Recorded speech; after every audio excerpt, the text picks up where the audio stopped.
one of the things I liked about the book is you talked about the sort of the Hollywood aspects of storytelling. Mm-hmm. And so like in a movie, you've got things like a villain, you've got a dramatic climax. I am still not entirely sure how you make that work in a data presentation. Like it's very hard to have like a Bond villain somewhere in there. Can you talk me through how you go about doing that? Yeah, this is a great question because I think that story mechanics, and what you're referencing in particular, is what's called the narrative arc.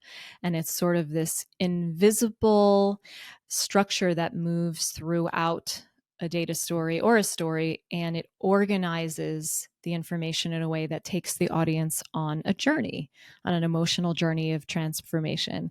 So a lot of people get stuck because most of the ways that we present data in meetings is we take a chart, we put it on a slide. We take a chart, we put it on the slide. Oh, here's a table, put it on the next slide.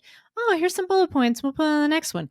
And we don't actually think of sort of the narrative thread. We don't think of it as a storyboard. We just think of it as a whole pile of discrete, disconnected slides that don't have any kind of cohesive through line, which is another tool that I teach in the book. So one of the favorite ways I've learned to couch this in terms of marketing, especially marketing data, is a framework called StoryBrand. So Donald Miller created a framework called StoryBrand for marketers.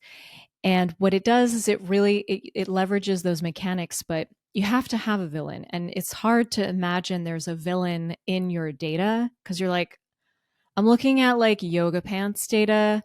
What's the what's the villain here? But it's about what happened, and the key to effective data stories is that finding some kind of conflict. And generally, the conflict is what's ever standing in the way of the stakeholder reaching the success they want to reach. So yoga pants sales are really down this year. We had an outage on the website. Something really went wrong with our product database. Something happened that created a conflict that stood in the way of success. Or there's a new really hot yoga pants TikTok trend happening, but we're already behind the curve. 4 of our competitors already pulled out ahead. This is an opportunity for us, but the conflict is that if we don't take action, we're going to fall behind the curve. So what Donald Miller says is make the villain dastardly.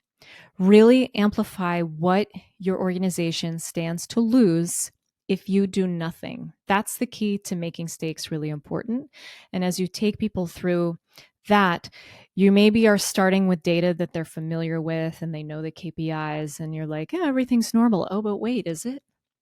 Is it going well though? Not over here. And you're adding a little bit of drama. Like we have to not be afraid to dramatize, not over dramatize, but dramatize and make concrete the loss we might experience because we don't do anything, or else these meetings have no purpose to them. To just inform and be like, yeah, everything's the same. Well, that's not a story. No one would read that story, you know? So people need to know, and like, this is where I suggest in the book, really examine some of the stories that are captivating you right now, the stories that you really remember, the ones that really stick with you, the ones that keep you coming back for more. Why? Because there are compelling conflicts and high stakes in it. So how can you help your audience understand what is at stake for them if they do nothing? And their whole process will change.